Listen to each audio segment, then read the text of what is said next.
Inside this room, all of my dreams become realities, and some of my realities become dreams. What in the wide, wide world of sports is going on here? Alive! It's alive! It's alive! You are listening to The Wilder Ride, getting wilder by the minute. Here are your hosts, Alan Sanders and Walt Murray. Yeah, we can certainly try it that way. So. Well, we have absolutely no idea what we're doing. So. No, I mean, this is the true definition of making it up as we go along. No doubt. Oh, wait, hold on. And we are highly qualified. The needles are to do moving. that. Hey, Oh. everyone. And we're Wow, on. this is, we're hitting the ground running on this one. Perfect start. that runway. Perfect start for us. That's awesome. Anyway, hey, everyone. Welcome to The Wilder Ride, Getting Wilder by the Minute, a podcast where we're going to look at the movies of Gene Wilder in the Movies by Minutes format. We're going to look at these 1 minute at a time. That sounds great. Now, I'm Alan Sanders, and you're... I am Walt Murray. Yeah, that was bad. Let's try that again.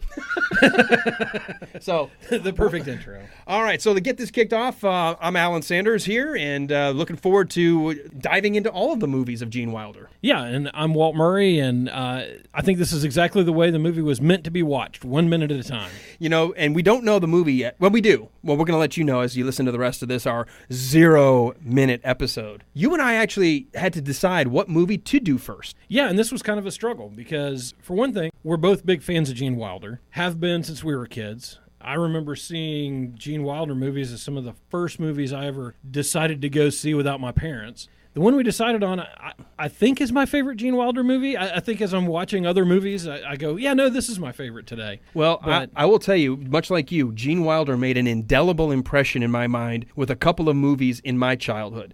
I saw Blazing Saddles as the first movie by Gene Wilder. It was a television release. This was back when we had 4, maybe 5 channels to choose from, and you could get away with the N-word. You could get away with a lot of the jokes. Now, what's funny is, you know, for those who know the movie Blazing Saddles, they never had the fart noises. Right. That was apparently allowed on network TV, but they did allow the N-word. The other crazy stuff. Which was, but I fell in love with that movie, not just because it was funny, but because I'd never seen anything like that. Nothing at all, including when you go to the end and you're thinking, what is going on? Now we're spilling onto movie sets and we're disrupting other directors on other sound lots, and we're now spilling into the commissary, and next thing you know, on the streets and into the theater, and then it comes full circle. Yeah, they blew down the 4th, 5th, 6th wall. I mean, you had everything in this movie, and it was, I don't know that there's ever been a movie like that ever made other than Blazing Saddles. No, I mean, but that's not the movie we're going to choose. I'll tell you that not. right now.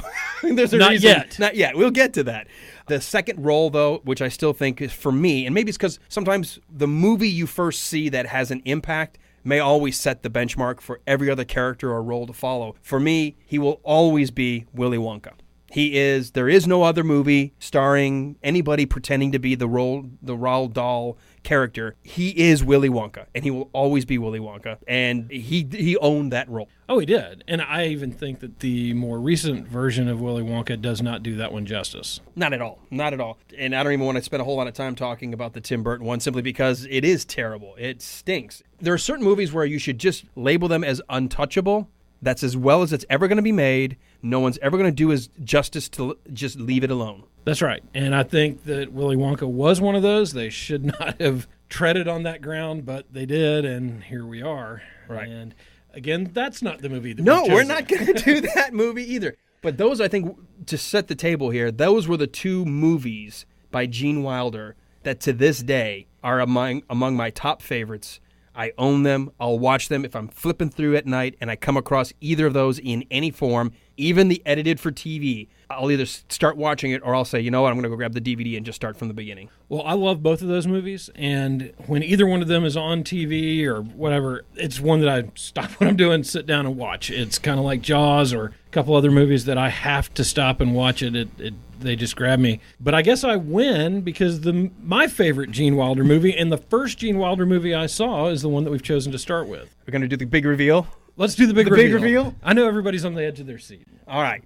I'll give you the honor of saying, because he's got 23 films just in the theater, not television movies, not things where he was a minor role, where he was a significant character. We've got 23 movies to pick from. That's right. And for our audience, just to let you know, when we're 97, we're going to be finishing up those movies. So we'll be wrapping You got up. a long ride with us. Stick around. But the movie that we've chosen is my favorite, the first one, Young Frankenstein. Young Frankenstein. What an amazing movie for us to use. I think it bridges that gap. It's the comedy, it's the parody, it's the satire that Blazing Saddles, I think, is the top version of that. But it's also well enough loved by a range of audiences. People know the Frankenstein story. To see it in this version, a black and white, Gene Wilder pretty much, owning every moment on screen, but such a great ensemble of characters. I think it's a perfect one to use as our launch. Yeah, and I think one thing that I do appreciate about this movie is even though it is satirical, and even though they are, in a sense, making fun of, they do it without stepping on the classic Frankenstein. And they don't do it in a way that is that destroys the old one or makes fun of it in a way that Frankenstein fans like us would cringe at. They do it in a respectful way. And I think it's a genius way of looking at the Frankenstein story, because they really look at it and go, okay, well, what would his grandson have been like? And how would he have responded to being a Frankenstein? Frankenstein. Well, here's the thing. Let's because I want people to kind of get to know us and sort of like why keep listening to these two guys and whoever else they've got lined up to come on that is and a great break question. down the show. You mentioned Jaws. I think we should probably mention some of our all-time favorite movies and franchises. So you guys know, just because we've niched ourselves in this little universe of Gene Wilder, which there's worse universes to be in. The prequels of Star Wars would be one. But the Star Wars movies I love, Jaws, Raiders of the Lost Ark, big Spielberg fan, especially his older stuff. I mean, everything from Close Encounters to E.T., just about his entire body of work. Love the Marvel movies, all the comic book movies. So for me, I'm comfortable talking about Poltergeist and Jaws and Goodfellas and The Godfather and any sci-fi action flick, but I also love the work of Gene Wilder. Well, Gene Wilder was a genius, and the more I've watched his movies and the more critically I've watched his movies, and even diving in this week, watching Silver Streak, which was a movie I loved as a kid, I love now, he really has a combination of both overt, slap-you-in-the-face humor, but of also very subtle humor. And his ability to deliver that subtle sideline that grabs you, he was amazing. I mean, I think he's even really not even appreciated at the level that he should be. No, I agree. And in fact, I just got done rewatching Blazing Saddles, and where you've got the over-the-top, almost like caricatures of like Harvey Korman's character of the Attorney General, who's like this conniving, scheming, I've got to figure a way to get that land. It's mine. The backroom scumbag. And he's talking like this the whole time. And he's almost like, you realize it's like overacting, but that's what's funny about it. Yeah. The first time we meet Gene Wilder's character, even though he's in the middle of this satire, parody, comedy, he's genuine and it's heartfelt. And when he tells you a story, he doesn't rush through to the punchline. He'll just tell you the story, and you just, that twinkle in his eye, you're just like, it's genuine. And you realize, yeah, it may be a comedy on the surface, but that's a skilled, trained actor underneath. Well, and it's not only a comedy, but there is a lot of social commentary throughout all of the movies. And I think that's one thing that people don't appreciate as much about Blazing Saddles and some of his other films, is there's some great social commentary that comes along with it. And I would have picked that first, honestly, but I think with our current audience sometimes, especially some of the younger generation who are quick to be offended and not see past why that was there, I think it makes sense to kind of push that a little back. Let's get the audience a little warmed up to the body of work of Gene Wilder. Yeah, and I think to understand Gene Wilder and to understand Mel Brooks and to understand what they're bringing to the table also explains some of that stuff that's in those other movies. All right, so I said some of the franchises and films that I like. What about you? Some of the same ones? Oh, yeah, absolutely. I'm definitely a child of the 70s, and, I love Jaws. We could spend a whole podcast on Jaws. Hey, that might be a bonus episode. Maybe. Star Wars, all the great sci-fi movies. But my favorite movie of all time is Slapshot.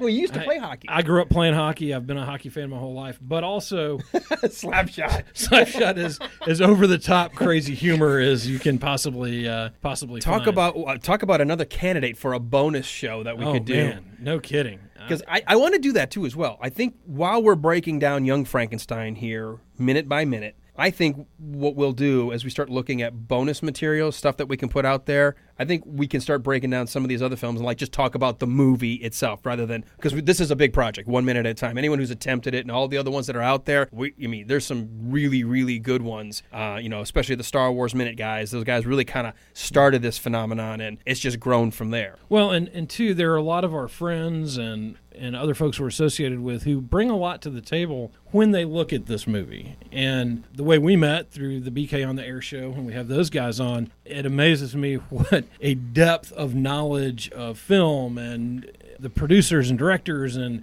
set coordinators and all the other people that the knowledge that they bring to the table and being able to kind of comment on that too. I'm really looking forward to hearing what some of these other guests have as to opposed say. to us, we're just going to drive the show. We need to bring the people who actually know something on. That's right, because we really know nothing.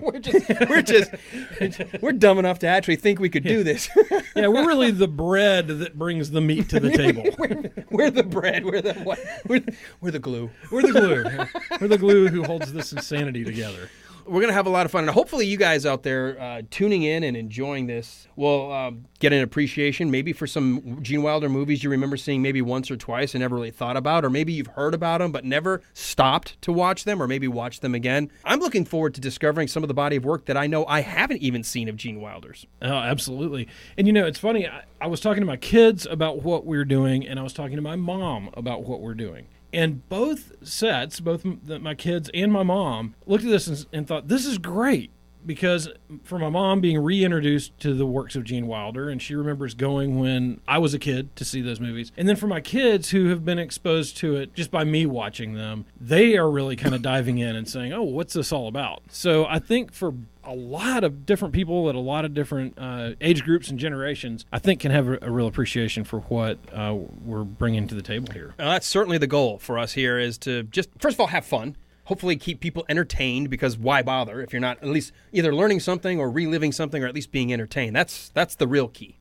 Absolutely. And these are entertaining films, and these are fun films. And I think we're going to have a great time doing it. And I think with the folks that we're going to bring in as guests too, I'm looking forward to hearing what they have to say about it. All right, so as we start to wrap up our 0 minute episode, we've got a little bit of work still ahead of us, but if you're listening to this, we are rapidly putting together our guests and breaking apart some of the early minutes of Young Frankenstein. We're going to be using that as our launch, and hopefully we gather enough of a following that people say, hey, I can't wait for the next one. But it's sort of like asking a pregnant woman, you ready for another baby? No, you don't do it while you're having the first one, because I'll tell you what, I do not want to go through and set up all this stuff again. I'm glad I've got it all behind me. Well, and this movie is one I think that people really appreciate more and more as they look at it and as we begin to look at it minute by minute as well. All right, and as we start to wrap this up as well, I want to make sure that I once again thank the Star Wars Minute guys, Pete and Alex of StarWarsMinute.com. Really, the guys who came up with this, created a daily format, kind of took it from Adam and Brad of Gutterballs.tv, who first analyzed a movie a minute at a time, but the Star Wars Minute guys really kind of get this going, and a lot of folks were giving us advice for how to start this, and thank to all the community, including the group, the Minute Makers and Listeners group. I appreciate all the help that they gave us to dissuade us and or encourage us. Yeah, and I think they kind of helped us avoid a few pitfalls and ditches along the way. Oh, yeah, but then I found a whole new one of my own. You are the master of the pitfall.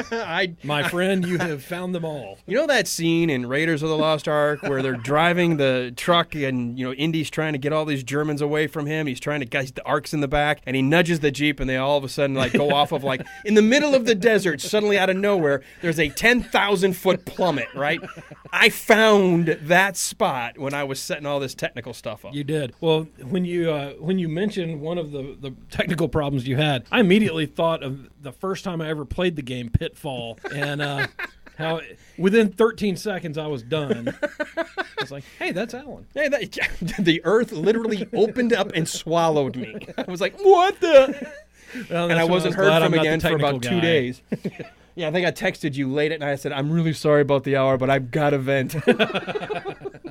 And I was up, so it was good. So anybody who's thinking about doing something like this, hit me up and I will do everything I can to explain why you shouldn't. Absolutely. We'll tell you all the reasons not to. And Actually, the recording's the fun part. It's the Recording is setup, the fun part. all the stuff you got to get done ahead of time. But there is a good community out there. And honestly, joking aside, I will help anybody if they've got a question. well, and I'll tell you one of the things I'm looking forward to is I'm looking forward to the listeners getting on Facebook and Twitter and all the other places where you can find us. Sorry. And letting us know what they think, what they think about this movie, why they like it, why they don't like it, and giving us some feedback on our show. So let's go ahead and start driving people to our online presence so you can be part of it already while we're getting ready to officially launch. We're hoping for a late March delivery of the first of what will then be continuous weekly downloads of each minute at a time of Young Frankenstein. But you can go to thewilderride.com. Obviously, that's our website. You'll be able to get everything you need there, including our social media links. But if you are a Facebook-only user or you prefer that, we've got facebook.com/The Wilder Ride and Twitter, our handle, The Wilder Ride. So we've got a pretty good run there. We own that name. I would also like to encourage you to go to patreon.com and find us there. /The Wilder Ride. /The Wilder Ride. If you would like to be a part of that, we would love to have you as part of that community. There's some different options that you have there for giving and some things we'll give back. Yeah, this is a two-way street. We're going to provide not just wonderful content that you can't wait to hear every day, but depending, you might get some bling and some stuff that you can take with you. And who knows, depending, for you folks out there that really like the show or maybe are a huge Gene Wilder fan, you might actually get invited to be a guest. And we would look forward to that. All right, Walt. So anything else you want to add as we kind of wrap up this episode of The Wilder Ride, getting wilder by the minute? It is getting wilder by the minute, and this is exciting. I'm looking forward to it, and I hope everybody else is too. All right, so check out our website, check out Facebook and Twitter. Join us, talk to us. We'll respond, I promise. May not be instantaneously, but we really want to engage you folks out there, and hopefully you're going to enjoy this Wilder Ride with us.